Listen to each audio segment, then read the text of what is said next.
No, the thumbnail and title are not wrong. This is a review for book 14, not book 13. The Towers of Midnight review is typed up and ready to be recorded, but I started A Memory of Light on a flight to London, and I just kept reading in my spare time, and now that I'm finished the series, I'm not really bothered going back and recording for book 13, considering that it'll take me all day. The TLDR for book 13 is that Perrin is great, but Nynaeve is the best. Gawain and Elaine are still the absolute worst, and yay, Moraine's back. I will record that review at some point, but it won't be out anytime soon. So here we are, the end of the journey, or I guess I should say an ending. Take a shot every time you hear a booktuber. Use that line when reviewing this book. Those of you following the channel know I kind of had a falling out with this series as I went along the second half, but this book was amazing. I really, really enjoyed it from start to finish. It felt bizarre to think at some point during reading this that I only had 30 pages left of the Wheel of Time after spending so long reading it, and I've only been reading it since last December. I think I started it like after Christmas.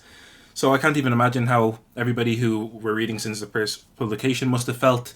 I'm not sure how long this review will be. When I initially finished this book, I thought, man, that was a lot of fighting. This will probably require the shortest review of all the books in the series. But then I did a YouTube search, and for most channels, it seems to be one of, if not the longest review they have out for The Wheel of Time. So I guess we'll just see how it goes.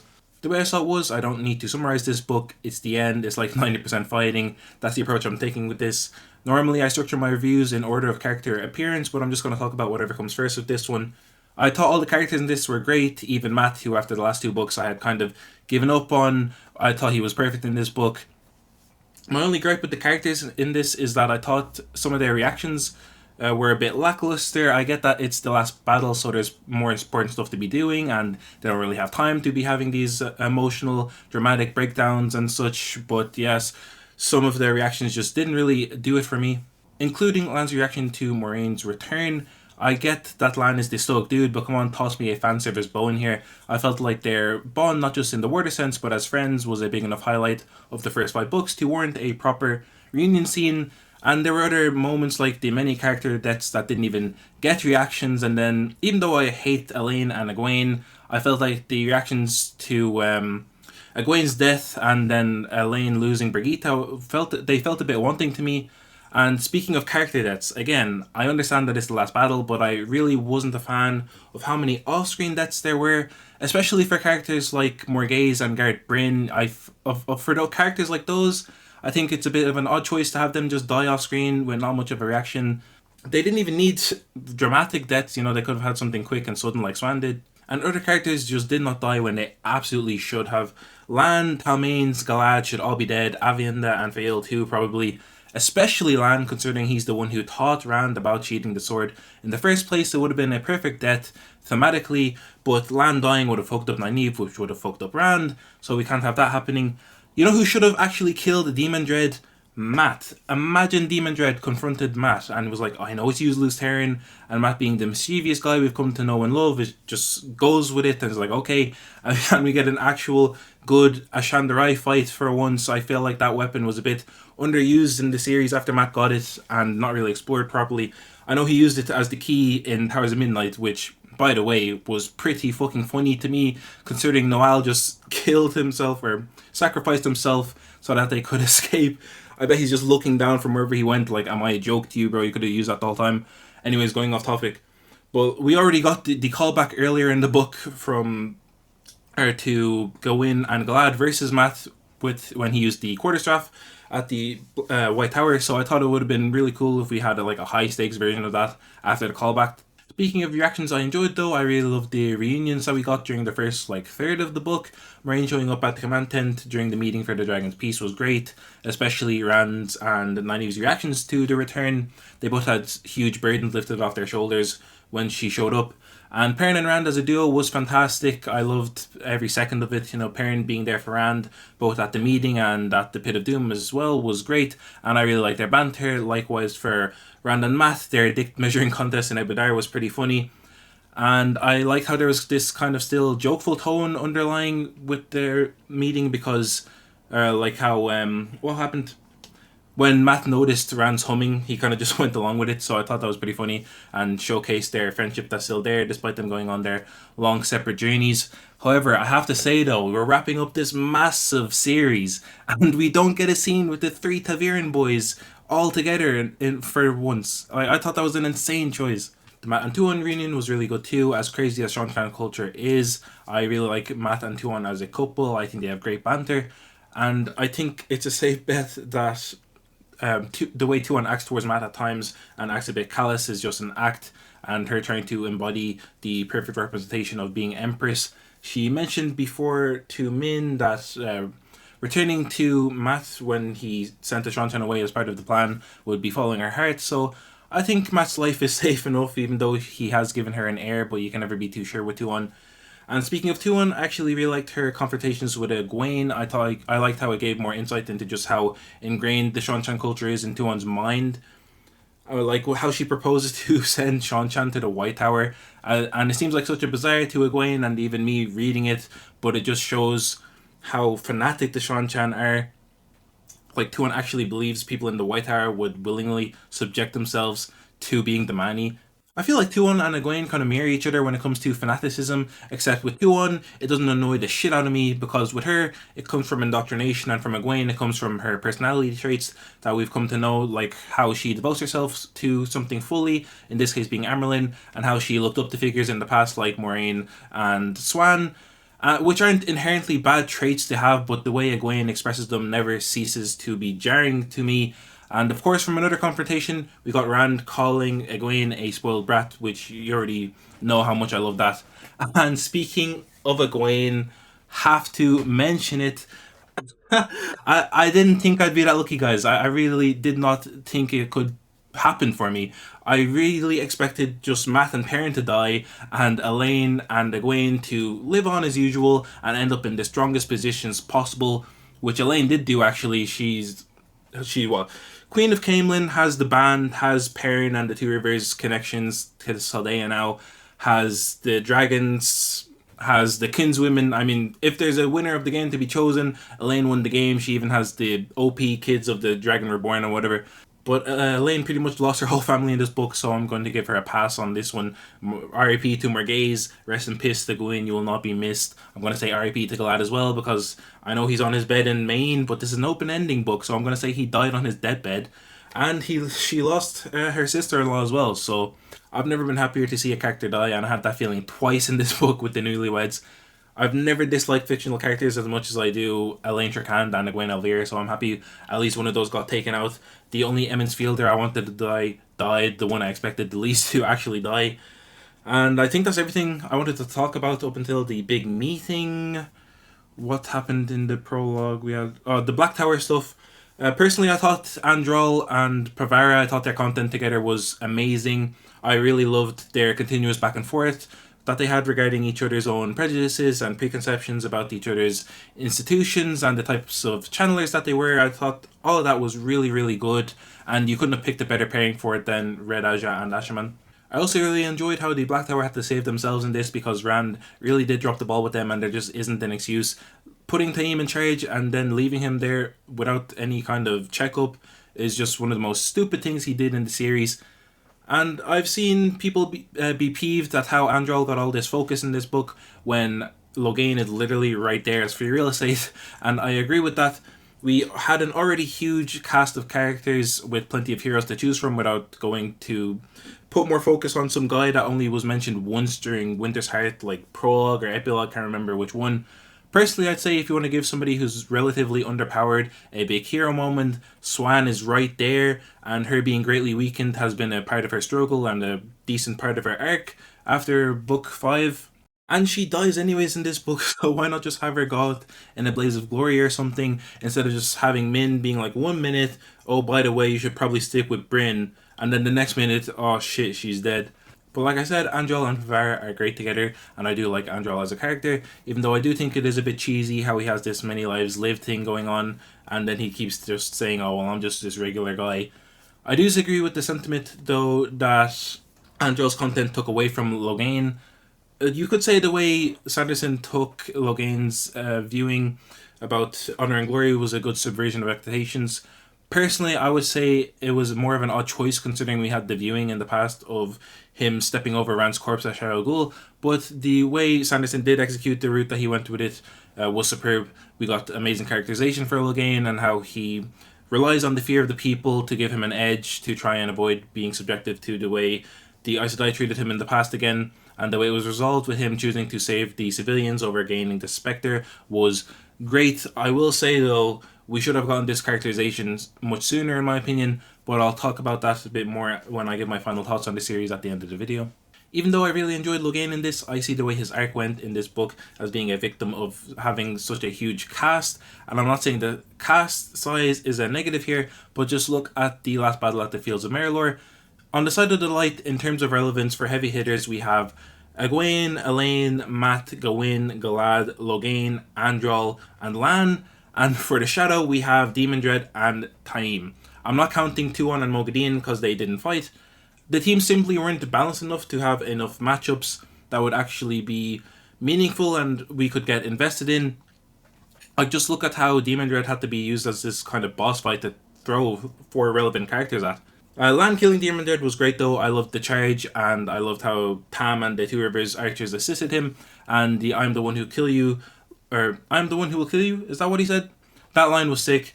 He should be dead though. I'm sorry. He should just be dead. It was cheesy as fuck when Randa's like, "Not you're wrong once again, Shaitan," and Lan just rises. How did Lan and Galad actually make it out alive? Like, Demon Dread's mother simply did not teach him to finish his food. The ideal matchups for me would be Mat or Egwene taking out Demon Dread. I already explained Mat, but Egwene having the Sangreal is just free real estate. It's right there. They should fight each other. Even Taim had to be giving the scepter in the end to fight Egwene.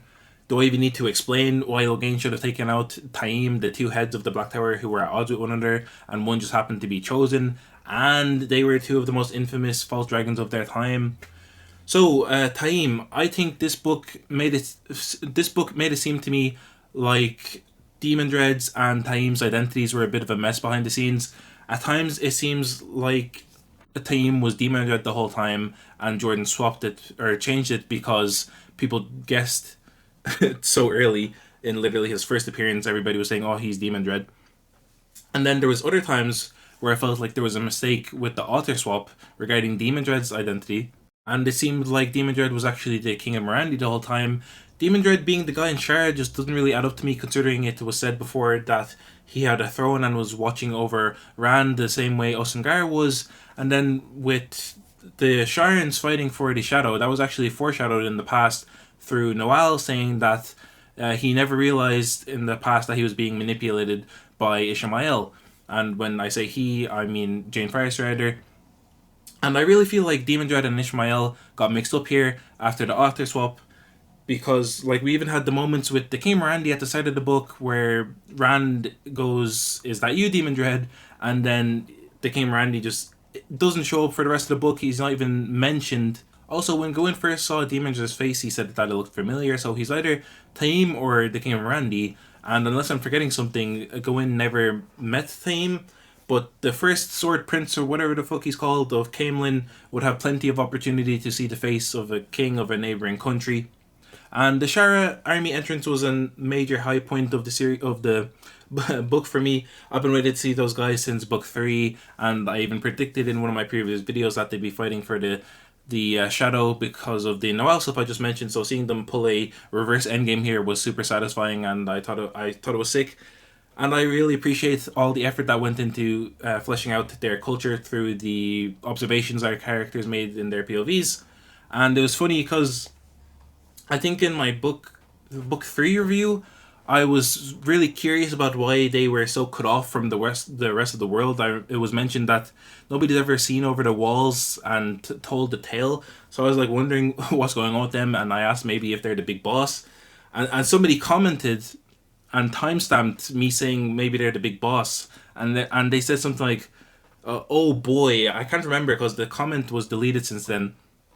But I saw that comment and I thought, damn, I just said the most stupid prediction ever for that kind of reaction. So I actually kind of laughed when they actually did show up as the big boss.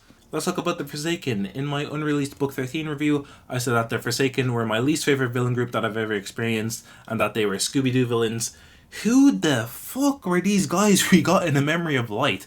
If the Forsaken were half this competent since book 1, our whole main cast would be dead, or Rand would be turned to the Shadow in 3 books maximum. Demon Dread and Gradell absolutely kicked ass in this book, and I shocked myself and found myself for the first time in a long time actually enjoying some Forsaken focused content, Demon Dread is instantly my favorite of the Forsaken. Well, besides maybe Marden.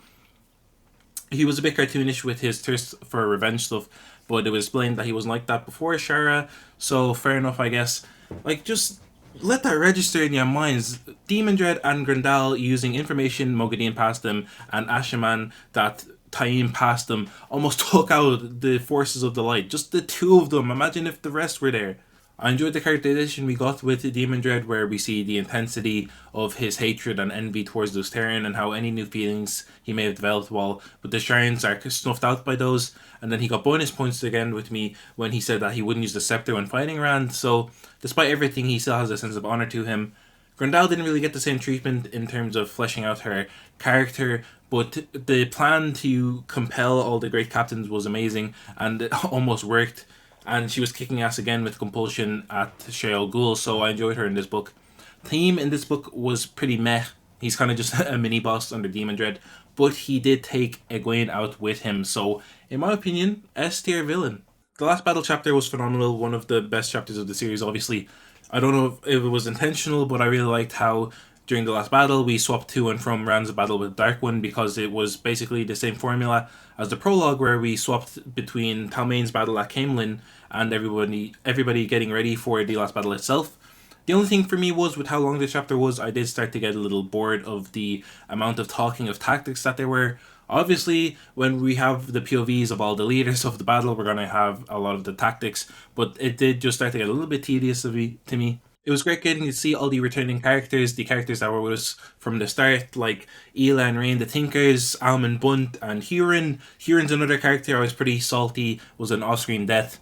I thought Rand's battle with the Dark One was perfect. As I usually do when I finish a Wheel of Time book, I watched the video from Mike's book reviews, and he said that the final battle wasn't what he anticipated, and I definitely understand people who think that, but I thought the battle was perfect because it was the Dark One doing what he's always tried to do, break Rand mentally and get him to give up. It was the whole reason that he wanted the Forsaken to bring Rand pain and suffering throughout the series, and this final battle between them was the ultimate test of Rand's mental fortitude.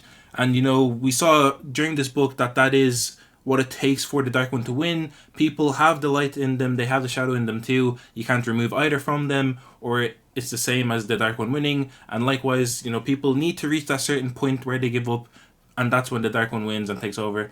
So I really liked how the last battle was done. It was pretty cool seeing the different possibilities of the futures play out. It wasn't the most thrilling stuff, but the fight with Rand and the Dark One was more enjoyable thematically than for the fight itself. And I feel like that's always been a strength of the series. Wheel of Time can pump out some amazing battles with great action scenes, but it can also do some great battles where the fighting isn't the main focus or importance. And I'm glad they stuck with the main theme of balance in the end and had killing the Dark One be as disastrous as if the Shadow just outright won. And I think in that possibility, it was actually the people were worse off if the Dark One died. At some point, Rand even says that the pattern is not about good or evil, and I was actually pretty happy that it was said outright like that. Because you see a lot of people online say that Wheel of Time is good versus evil, completely missing the whole main theme of balance. And like, good versus evil is more just how the plot is structured with the light versus shadow, not actually the theme itself. And I liked what they did with the Dark One and how he wasn't actually evil and was more just this universal force of nature. That's pretty much exactly what I find interesting about the shards in Sanderson's Cosmere book, so I'm interested in seeing if that was Jordan's decision there or Sanderson put that in. We also saw how Rand had to take the next step in his letting go journey. He started with Tam in the last book that I really enjoyed, but in this book he had to let go of his, what would you call it, his altruism, I guess, and learn to let others be heroes too. That was really good. I thought Rand getting the happy ending where he gets to just live his life now, a normal life as a normal man, was the best choice and well deserved by the character, and I'm really glad that he got that. I don't mind that we didn't get an extended ending, an open ending is what we got. I would have preferred a longer epilogue, but it's not something that peeved me that we didn't get. After 14 books, I'd like to have a bit of an update on at least what characters actually survived it, Like I mentioned earlier, Galad is just in his bed. We don't know if he actually made it through. But anyways, we also got some more weird character reactions from the harem, which was, by the way, completely useless to have in this series. The harem should not have been a thing, and the harem actually pisses me off that it was in this series, considering because we got all that pointless attention on the shitty romances and then the reactions or interactions of the three women, and it's just like that just did not need to be there at all. It should have just been random men, but whatever. And I get that they have the warder bond so they can sense that he's not actually dead. But the guy gets up, revives in Morden's body, and rides off on the horse. And they just look at him like, all right, see you later. It's like, what? This guy you guys obsess over from however miles away, and then he's just there, but he's fucking off on a horse. And he's like, all right, see you later, husband. That was a bit weird to me. Matt was easily the standout of the last battle. He was perfect in this book. It was as if Sanderson just woke up one day and just everything clicked into place and he knew how to do Matt perfectly now. I thought he really nailed the character. Seeing him put in charge of the armies was super satisfying, and the scene where he crosses the river with Tylee's force, that was literally like something ripped straight out of Jordan's earlier books.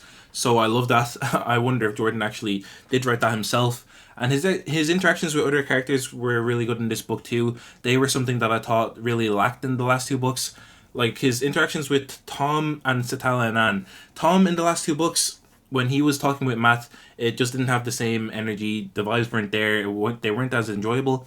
And then with Satala and Anne, in the last book, there was this interaction about boots. There's this analogy going on, and Satala and Anne is there as like the straight man for Matt, and it feels super inorganic. She's just translating what he's saying into actual terms, and it's like it's meant to be this like comedic thing, and it just doesn't work at all. Seeing Demon Dread say that Matt was a level of general that was only found during the Age of Legends was also super satisfying. And man's plans were fucking huge brain, especially the ones with the dragons being fired from the caves, and the play with the Hinderstap villagers, especially the Hinderstap villagers, man. That was insane when that actually got pulled off. I actually did the GTA reaction face meme. I was like, yo, Matt just did that. Matt is that guy. I'm almost done talking about the book already, guys. They're the only other characters I think are worth talking about were Lan and Perrin. I would mention Vale too, but she was one of the characters that also should have died but didn't, and the fact that she didn't kind of undermine the sacrifice that happened as like the culmination of her subplot. I will say though, from her arc, I thought it was pretty funny that Vannon and Hernan weren't actually dark friends. They just wanted to steal some of Matt's tobacco. Oliver. I should probably mention Oliver because he blew the horn. I actually don't understand that at all. I don't know why it was changed, or I don't know if it was changed in this book or if it was changed previously, or if it was always like this apparently. But in this book, it was said that Matt being hung from the tree isn't his first death, and it was actually when he died in Camelin. It wasn't. This wasn't said, but this is what they were referring to. When he died in Camelin, because of Ravin's lightning strikes, and then Rand killed Ravin with balefire, he didn't die. So he died and then came back because of balefire. But how the fuck? I don't. That makes no sense to me. Oliver blew the horn when it should be tied to Matt. Matt died, yes, but then the balefire. Does this not just break the whole rules of balefire that Matt still lost the connection to the horn? You know, balefire isn't just reviving the dead. It makes it as if whatever happened because of the person who was balefire just didn't happen. So I don't understand how, Matt didn't die. He's never died because of balefire, but he's still not connected to the horn. I really don't understand that. This book had peak Lan content. His POVs were seriously amazing, and it was well worth the like 13 book wait to get this much content from his perspective. Seeing the continuation from his arc last book where he finally accepted the role as the King of Malkir, and seeing how it led on to him leading the Borderlanders in this book was just so good, and it was probably the most emotive arc in this book for me. And the armies of light showing up to save his small force when they're doing the death charge, and seeing Lan actually laugh as they're saved, it was so fucking good. One of my top moments of the book. And of course, another top moment was him killing Demon Dread. Lan was, I think, my favorite character in this after Matt. He was the most consistently enjoyable after Matt 2, and he was just fantastic whether he was taking on the leadership role or taking orders himself. Perrin and Eve were pretty disappointing in this book, not in their performance, but more so in just how they were used. But the way I see it is, after Towers of Midnight, both characters are pretty much finished their character arcs. Perrin still had a couple of hurdles, like actual Slayer himself, and he had to stop holding himself back, like Luhan helped him with. But Nynaeve, after last book, she's pretty much come full circle, so there wasn't more to do with her. So I can understand why both of them would take a back seats, but it still sucks that Nynaeve and Moraine were just on their knees in the pit of doom for the whole book. I know Nynaeve had her moment with Alana, keeping her alive, but still, they're easily two of the best characters, so I just really wanted to see more from them. I did like, though, the touch that Nynaeve's hair isn't long enough for a braid anymore. I think that happened in a previous book. I can't remember. Was it a previous? God, I can't remember. But anyways, I just really like how that symbolizes that her arc is finished. Imagine that happened earlier. The word count would be cut in half with none of that braid tugging. We did get a lot of Perrin in this. Statistically speaking, he has the fourth most page time, but him sleeping for the last battle made me super salty, and Slayer himself just isn't an interesting enough villain to me personally for him to be the main focus of Perrin's arc in this book. What Perrin does is critical. He protects Rand for the whole book with the help of Gaul and the Wolves, and killing Lanfear and taking the second Dream Spike from the Black Tower were both huge, but Perrin essentially taking the supporting role, as important as it is, ultimately leaves me wanting more from Perrin, and I definitely enjoyed Perrin in this book, don't get me wrong. The Talair and Riyadh fights were great. The Wolf Dream fights versus Slayer last book were easily my favorite fights of the series. Like there was more enjoyable battles, but as far as one-on-one fights go, they were definitely my favorite of the series, and I was happy we got more of them in this book, even though they weren't really as good, but whatever. Perrin actually killing Slayer, though, mwah, chef's kiss. The constant switching between worlds there was so good, and there were many great moments in this book, but that one where they're just constantly going in between and Perrin finally gets the kill with his hammer was so good. It's definitely my top moment of the book, I think. Like, I definitely enjoyed that more than Rand even sealing the dark one away. I enjoyed that victory more than that one. I also really enjoyed the interactions between Perrin and, God, I can't remember how you pronounce this, Master Luhan, I think that's how you pronounce it, but Luhan helping Perrin with his own realization, similar to what Rand went through with Tam.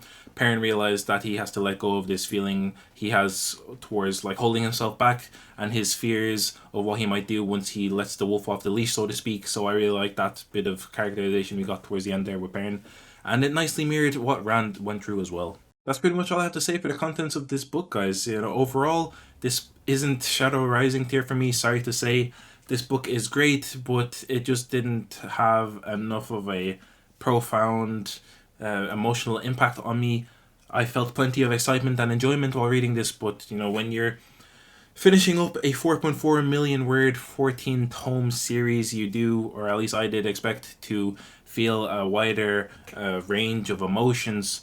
I finished this book and didn't really feel anything outside of a sense of completion, and I was ready to move on to the next series ASAP. You know, character deaths didn't really do much to me either, outside of the ones that I just was straight up happy to see. The only death I was saddened by was Bella the horse, because she's the good old reliable shaggy mare that's been there since book one, thought she was invincible. There are also quite a few things in this book that I found really jarring, and I kind of just chose the path of willful ignorance with them so that I could actually enjoy the book. I know I don't want to be a downer for the last book in the series, but they definitely still lowered my feelings for the book overall. I mentioned most of them already, but they included, you know, the many off-screen character deaths, the lack of deaths were personally impactful for me. The characters that didn't die when they definitely should have, character reactions and some interactions, and there are a bunch of moments that were iffy for me that again I chose to ignore, so I can't really remember all of them. But for example, it included Avienda with the undoing the traveling weave, that working so well in her favor was a bit iffy for me. Matt falling off the horse and then, or not falling off the horse, but yeah, he fell off the horse and then he was like, well, if you catch a disease once, you can't catch it again. That was a bit iffy for me, you know, but I just chose to ignore it. And then there's the stuff with Oliver and getting the horn and the Balefire stuff. And then there were just some weird things like the Gawain, Demon Dread, Ishmael, King Mirandi stuff I mentioned earlier. And like, they weren't inconsistencies per se, but it was kind of just stuff that didn't make total sense to me considering what we got in previous books and the information, the context that we had at this point in the series, basically. And then there was Bornhall bringing up parents' family being killed by Fane, just for that to not really go anywhere, and nothing was done with that. You know, there was just a bunch of stuff that made me go like, I had to stop reading. I was like, really? Is that what we're doing? But you know, I chose to ignore it so that I could enjoy the book. But they are things that make me not consider this to be on Shadow Rising tier. And of course, there's Elaine's continued unyielding convenience of her arc. You think for the first time in 14 books she's going to face some consequences for her decisions, and Brigitte's dead. But then you remember, oh no, Min had this viewing of Brigitte having more adventures, and then what do you know? When the horn's blown, Brigitte is back when she literally just fucking died. Elaine is just actually infallible, and that's gonna annoy me now until the end. This is the end, yeah, it still annoys me. But don't get me wrong, Sanderson did a truly commendable job finishing up this series, considering how it was left, and I think any other author would have definitely struggled to finish up the last three books the way he did, especially this one, so huge props to him. So I'm going to do my quick overall thoughts for this series. Overall, Wheel of Time is a series that started off incredibly strong for me, and I absolutely loved it, but as the series went on, it fell off in the second half and never properly recovered. The world Jordan created is incredible and is the one aspect that I continue to love from start to finish. When it comes to characters, there's some top tier ones like Rand and Nynaeve and Matt as well, but unfortunately, with the size of the cast, there's just too many characters that we spend time with that I'm not particularly interested in, and some that I actively hated. Something I do love about the characters, though, is how realised the side characters feel. The fact that it seemed like each book seemed to introduce at least one or two new gem side characters was a big highlight for me in my earlier reviews.